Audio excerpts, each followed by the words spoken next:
So I'm Keegan Checkett. I'm an associate professor at the University of Chicago. I'm the director of the Global Emergency Medicine Fellowship here.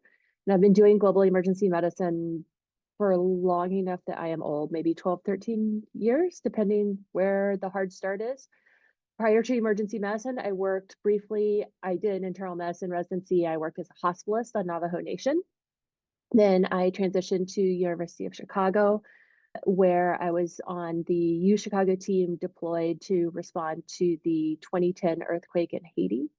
I then transitioned to the new emergency medicine residency in Tanzania and was an APD for that program for several years, during which time the African Federation of Emergency Medicine was really kind of getting started and a lot of exciting work was being done. And so I was part of the education development team for AFEM, worked on the curriculum, the handbook, the slideshows.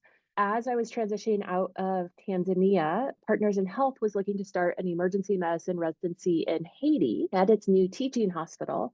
And I took on the role of program director for that emergency medicine residency and was there for, again, it was kind of like a gradual exit, but 5 years getting that residency going.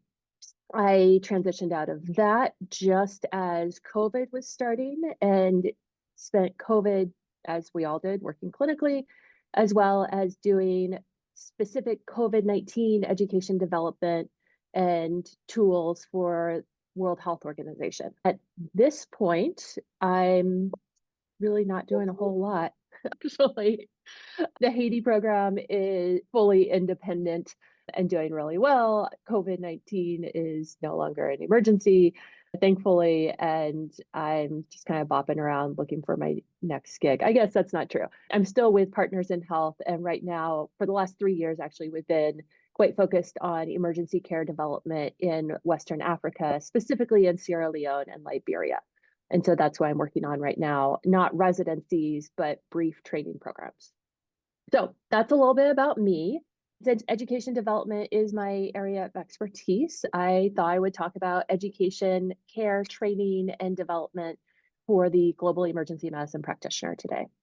Before I get started, just to lay out some definitions, I think in the US, we speak about emergency medicine, but emergency medicine, like capital E, capital M, is actually, a proper noun and it's a formal specialty. So it's something that's a residency or fellowship level training, and it's the specialty itself. Whereas emergency care is the provision of urgent and emergent healthcare, right?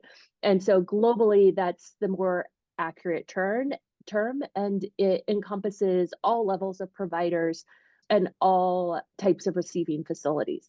A curriculum, similarly, we use this term frequently, but a true curriculum is actually a formal educational program that includes clinical training, didactic education, evaluation, and assessment.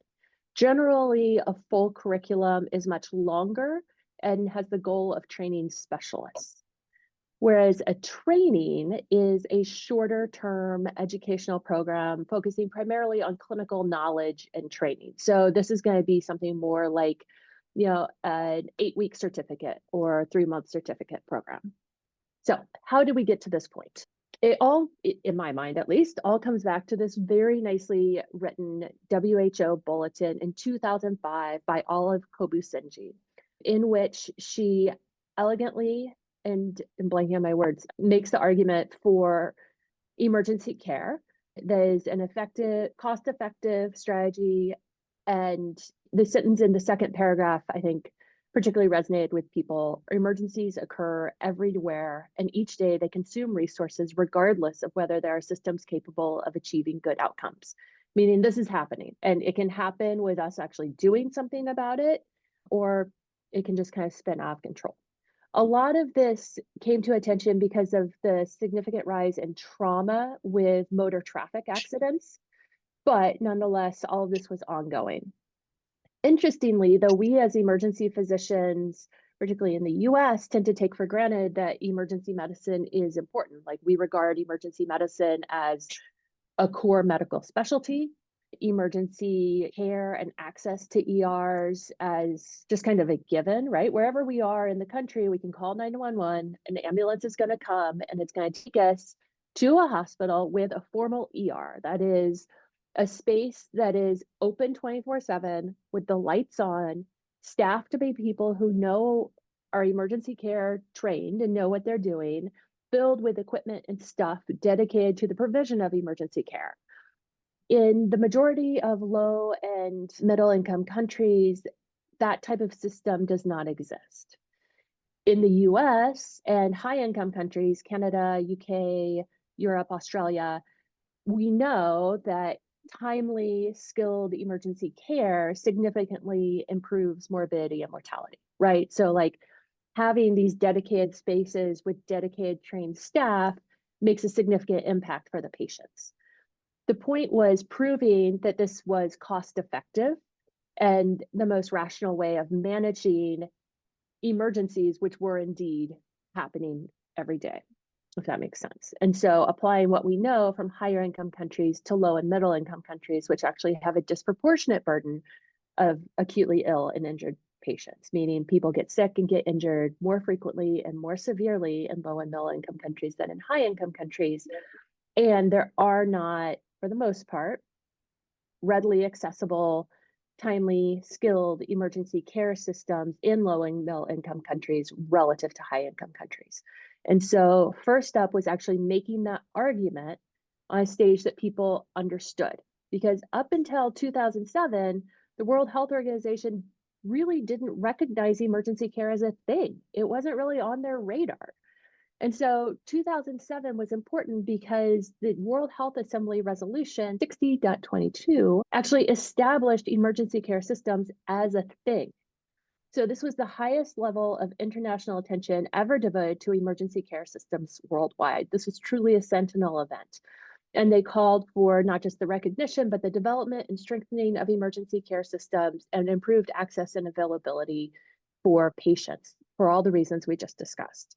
This is a WHA resolution is a big deal because that gets advocates, that gets ministries of health attention, that gets government's attention, that gets NGOs attention, and that guides money and policy. So then in 2011, 2012, a WHO resolution about emergency care, but it was primarily focused around trauma. In 2019, there was another resolution encompassing emergency care systems into universal health coverage and specifically pushing for timely care of acute injury and illness. At this time, a big push was universal health coverage. And a big push by the WHO was universal health coverage. And this made an argument that emergency care is part of that. It also mandated that they integrate EMS and EDs into their healthcare strategies, EMS being like pre-hospital systems, encourage the creation of universal emergency numbers such as 911, and encourage the development of training programs for all levels of clinicians. So not just specialist levels, but all levels. So everywhere in the world, in these receiving facilities, there are people who are taking the emergencies, right? They may or may not have any emergency care training. It could be a general surgeon who's in charge. It could be someone who's a senior medical student. It could be a nurse or a PA. They could be in a space that's actually developed to be an ED, or it could be a room that's just kind of assigned as the receiving room for patients arriving at the hospital. This was a push for providing training, recognizing all of those providers as emergency care providers and providing them appropriate clinical training to help them.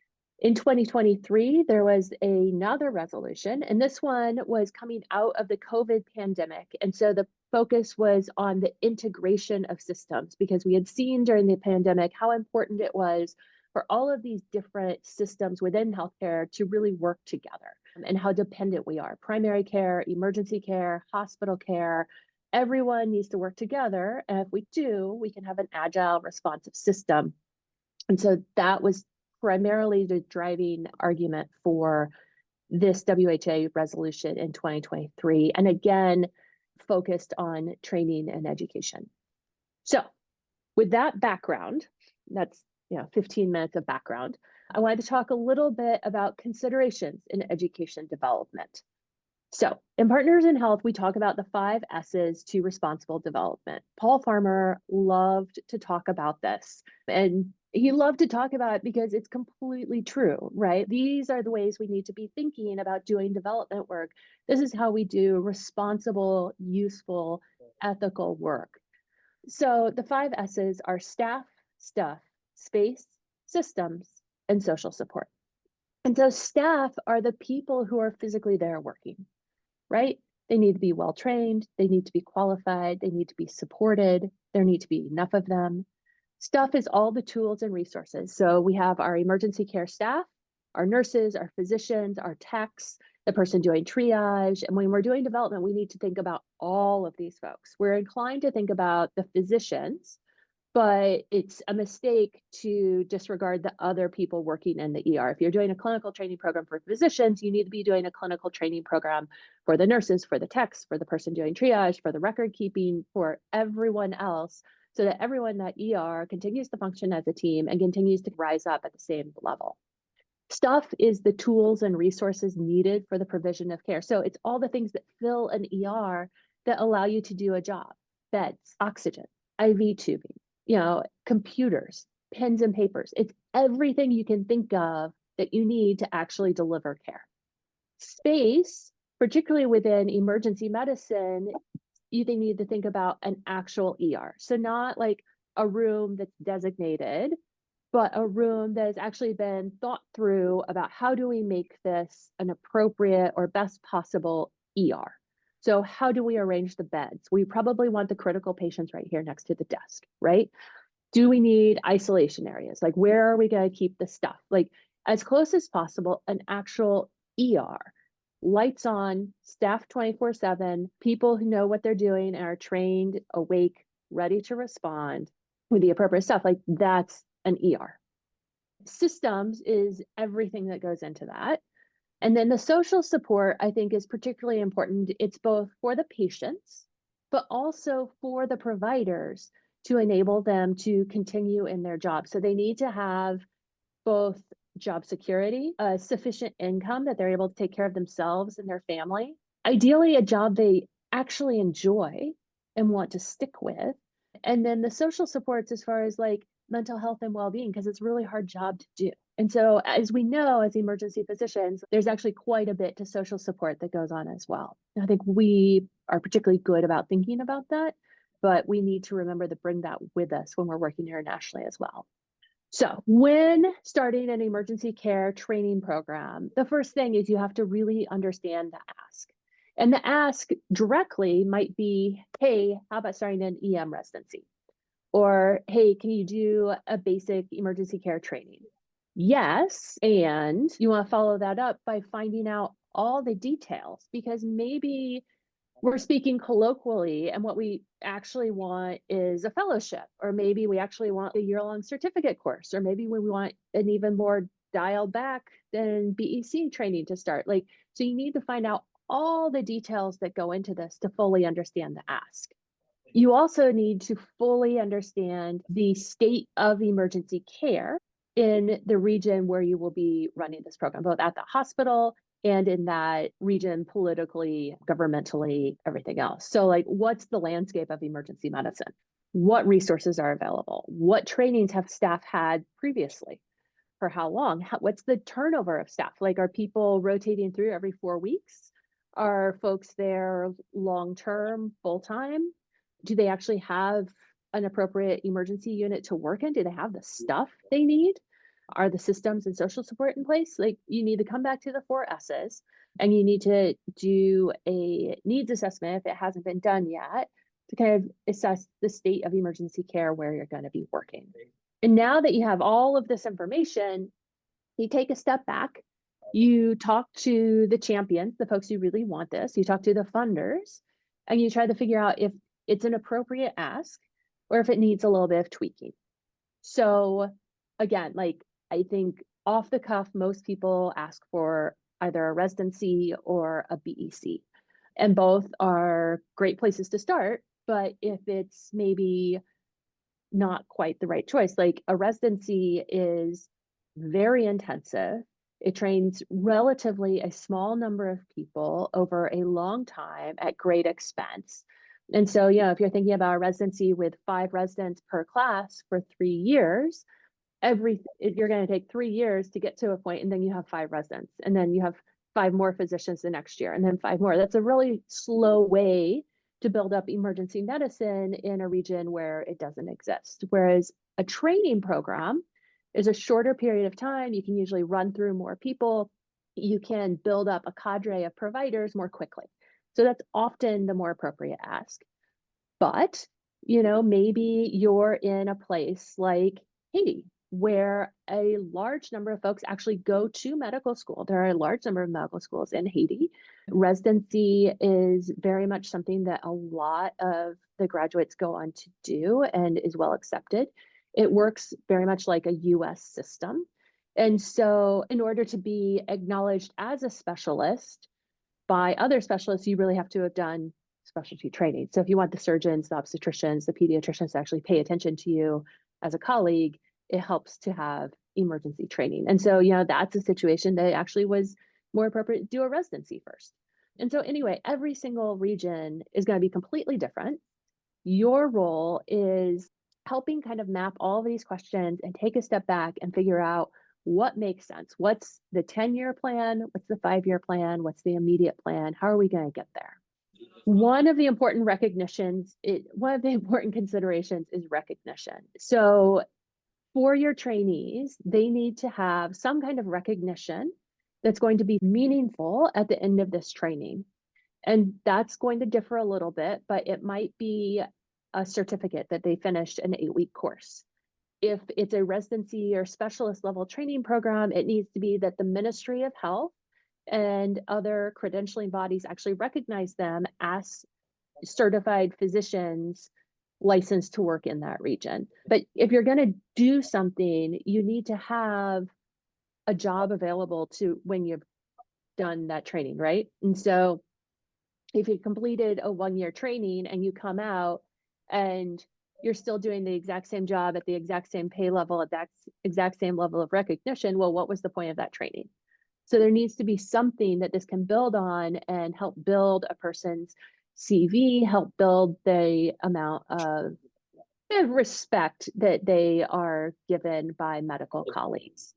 For graduates of a program, it's usually more than simple clinical work, because any place that emergency care training is being developed, kind of those are regions that emergency doesn't quite exist as a formal specialty, and other trainings usually are not available. That's why this one is being developed, right? And so as graduates, particularly in the early classes, go through, they are given a disproportionate number of responsibilities. So it's not as though folks go through and then go out and work clinically. Like here in the US, we do a residency, you go get a job, right?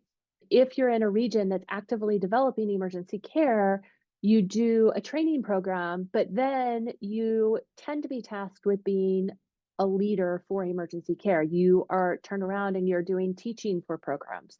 You're advocating for the development of the specialty. You're looked to as a leader. You have to work with politicians. You have to work with the medical schools. You're supervising nurses. Like, it comes with a lot more responsibility than the average incoming resident anticipates or imagines. And it's important to be both clear with trainees as they enter what it's going to look like long term, because it's kind of an unknown. And it's also important to provide all of the frameworks of support to set folks up for success as they do this. So building into the curriculum a clinicians as teachers training, for example, building in like an admin elective to learn kind of like how to run the ER, things like this.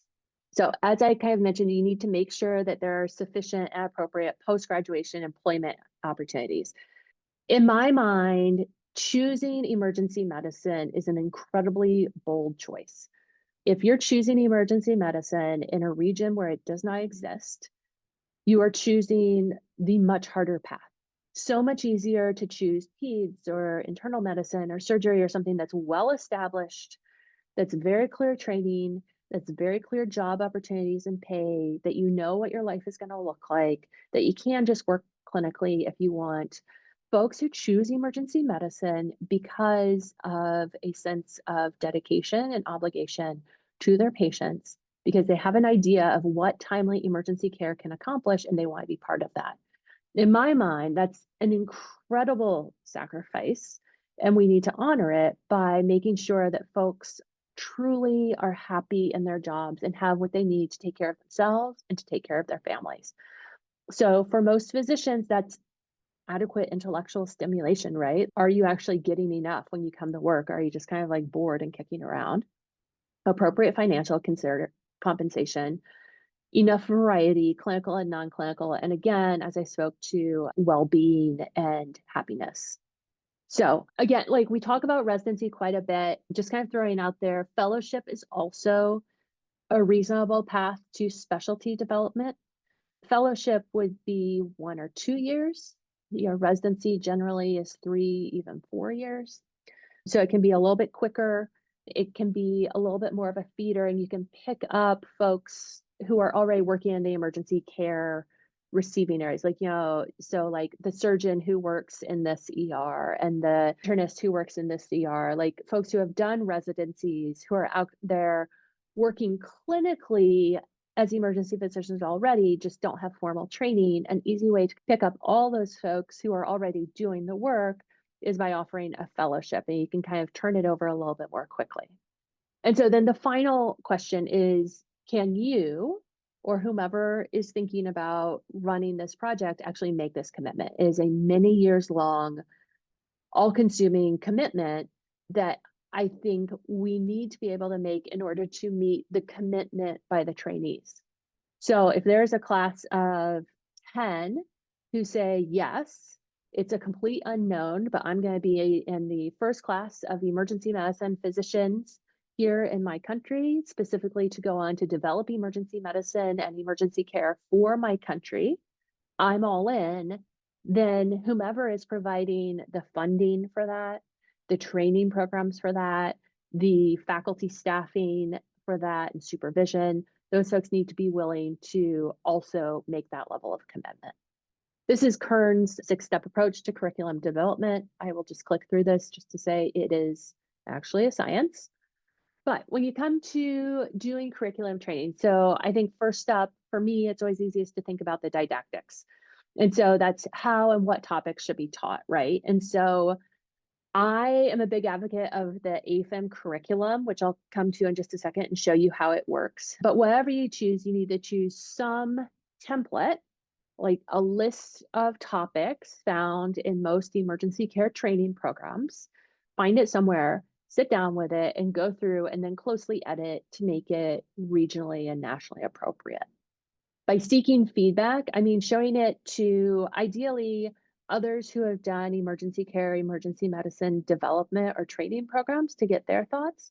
But more importantly, show it to other local physicians. So like the Haiti curriculum, for example, like we bounced off the peds attendings, we bounced off the surgery attendings, we showed it to the IM attendings to get their feedback. And their feedback was, as you would expect, priceless, right? Like they had a lot of insight to things that I would have never thought about. And then I brought the emergency medicine part, but as much feedback as possible is always helpful. And then you need to think about how you're going to teach it. Is it going to be a straight lecture? Is it on a whiteboard or chalkboard? Is it PowerPoint? Is it interactive? Is it kind of trainee as teacher? What is locally appropriate and what's EM appropriate? In EM, we tend to have this kind of like style of slides that have, like a picture, maybe a couple words, and we stand and we go pretty quickly as we go through the slides. That's not always the most appropriate teaching modality when you're teaching in someone's second or third language and in a region where trainees have always had a more traditional curriculum, like a more traditional kind of education. That's how you're wired to learn, right? And so if we flip it all of a sudden, well, there's some value to that because there's a culture, an EM culture piece to that. And emergency medicine specialty culture is important to bring to a specialty, it needs to be something that folks can actually learn, something that like works with their neurons and pathways that are already kind of developed for learning. And then as far as a detailed calendar, I cannot emphasize the level of detail, year, month, block, day, hour, everything needs to be considered. Coming back to the top, conference. Conference is something that I think is key to emergency medicine. It's something that most other specialties don't do. They often do morning report or like noon M&M. The way we do conference in EM is really unique to the specialty, and I think it's invaluable. And so I would argue strongly for finding a way to make that possible. So the AFM didactic core. The AFM curriculum is called a curriculum. It's a misnomer. It's not a curriculum. It's a list of topics found in an emergency care or emergency medicine training program.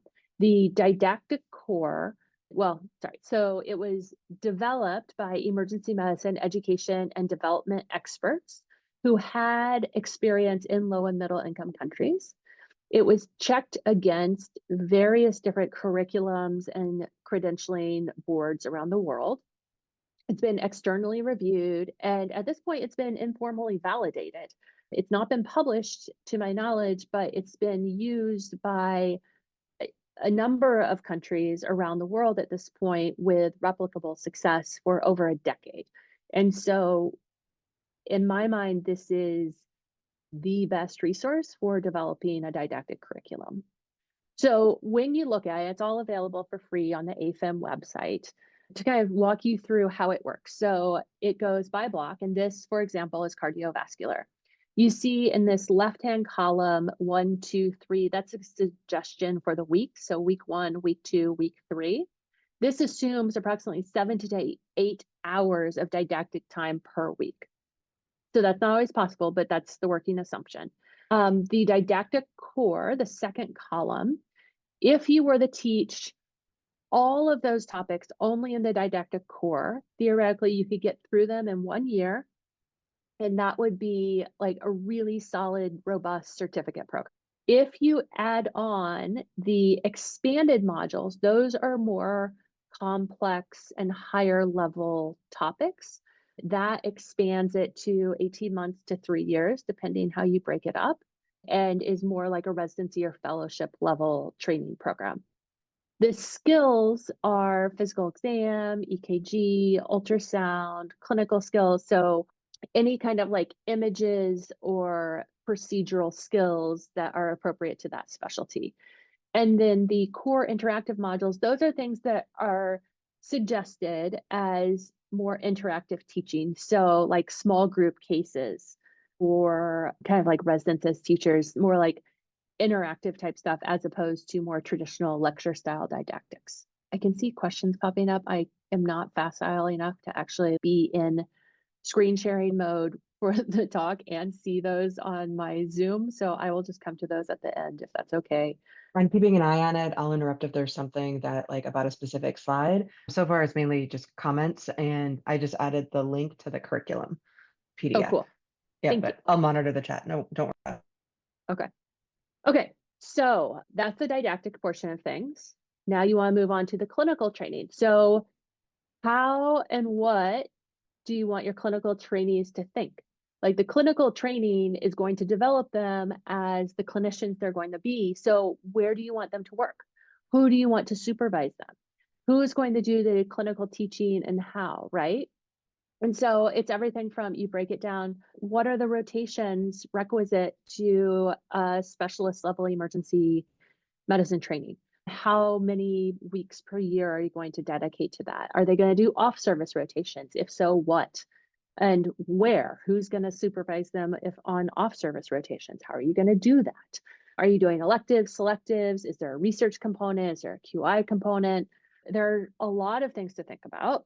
The considerations are everything we've talked about so far.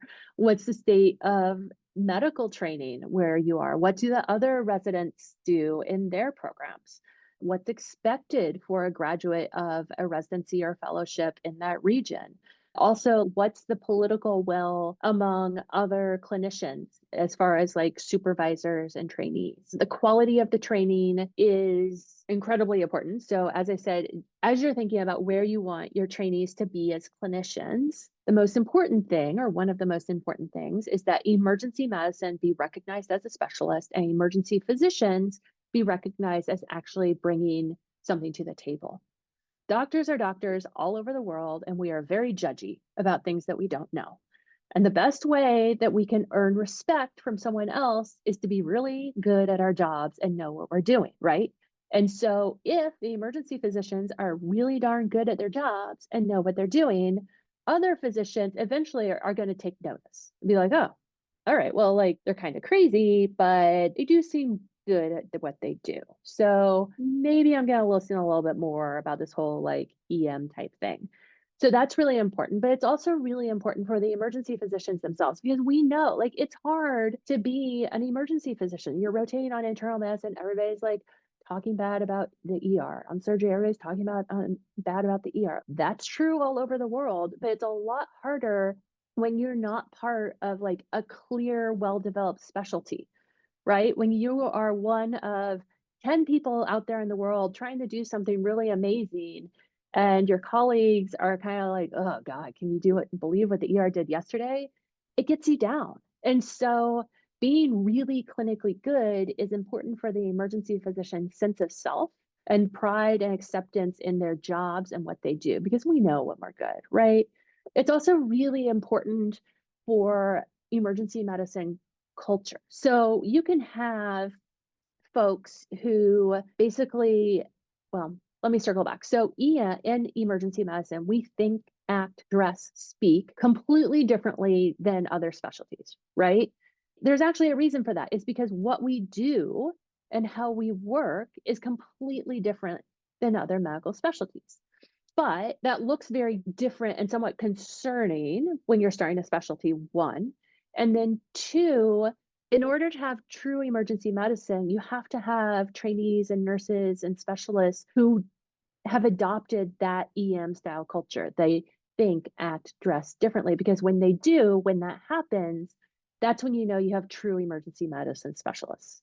Don't know if that quite makes sense, but when people go from addressing patients in that very formal, longitudinally, somewhat time consuming internal medicine style, that like linear traditional thinking and approach, to this EM style with much more like circular thinking, where you like see somebody ABCs, do a few things, test a few things, come back, do a few more things, test a few more things, kind of step away for an hour, see a couple other people, get them started, circle back to this guy, see how he's doing, do a few more things. Like we are constantly multitasking and it's this like circular style thinking, whereas internal medicine and surgery, because they do something completely differently, have a very like linear traditional style of thinking. And so imparting this EM style of thinking and approach is very much part of bringing EM culture to wherever you're developing a specialty program. And having a clear culture brings a clear sense of belonging and more kind of satisfaction with their job and what they're doing. You know, it's a club. You're part of something bigger. You have true colleagues. You can take pride in your work. You have a sense of purpose and self, right? So, quality on-site EM and off service, I've spoken to this a little bit. You need to think about who is the teacher.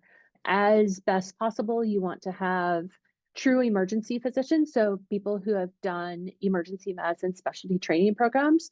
Also, folks who ideally have experience working in a limited resource setting or a setting similar to that where your trainees are working, so that they're able to be the most effective teachers possible, because the teachers are the ones who are going to kind of craft the trainees' style of thinking and practice. It's also really important to have higher level supervision so that trainees feel supported, right? So they're never like hung out to dry, like middle of the night, no support, dealing with crazy stuff coming in the door. That's not fair to a trainee. They're too young in emergency medicine years. And so making sure that there's adequate, appropriate supervision in order to keep people safe in all the meanings of the word, I think is really important to a good program and helps engender trust from our trainees. Evaluations. Evaluations are really hard and what I've found to be culturally the most challenging piece of this.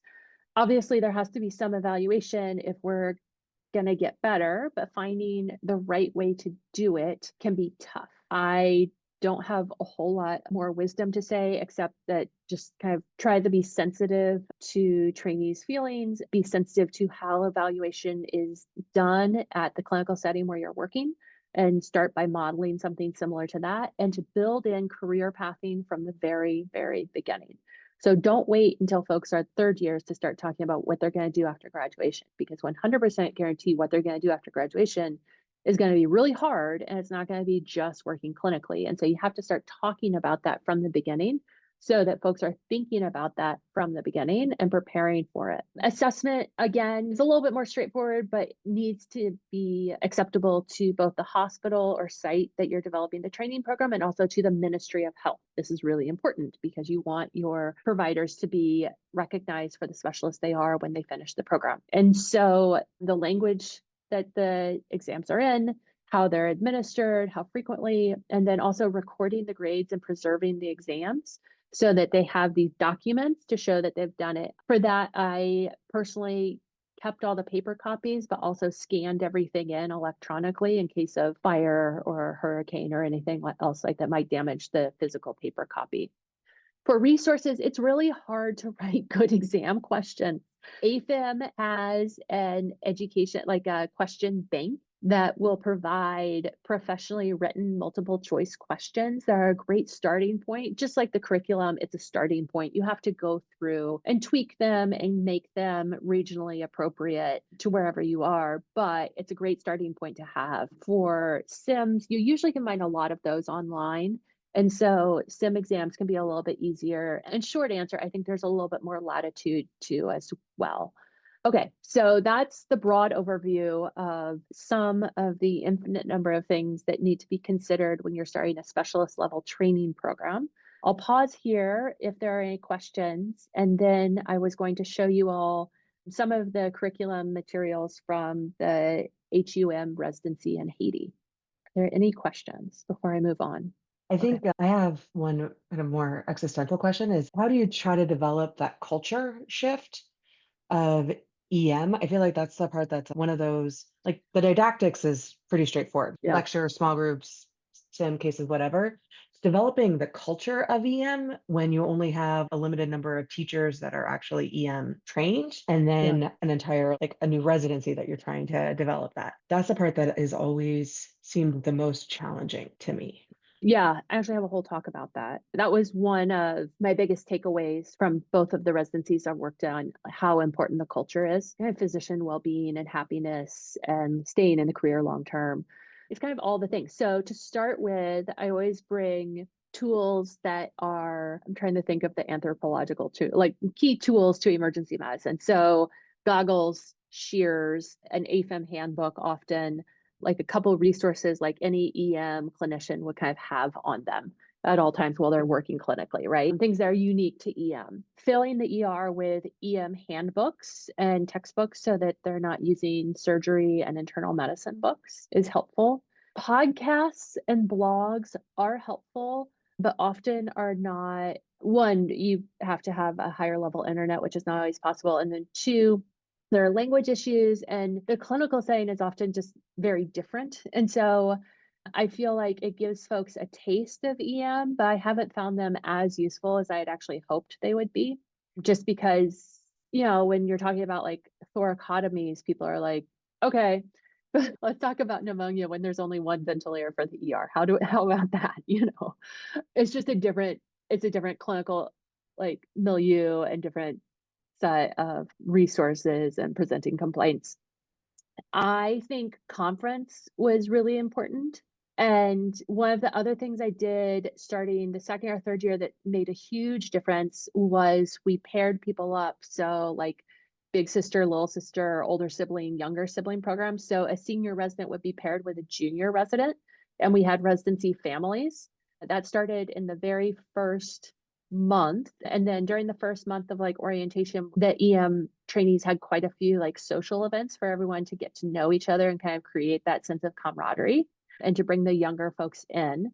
We then had quarterly residency meetings and ongoing kind of like social events throughout the year, just for mental health and again for camaraderie. It's called Keystone. AFEM curriculum has part of it is called Keystone.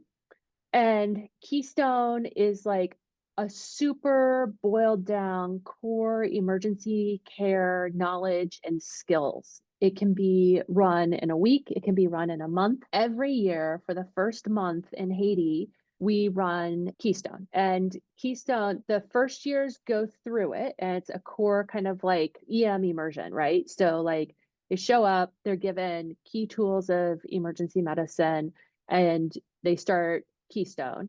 It's the senior residents who teach Keystone with faculty supervision and support so that they get some teaching practice. They do that as part of their residents as teachers training. And so then their practical curriculum is teaching this to the new interns, if this makes sense.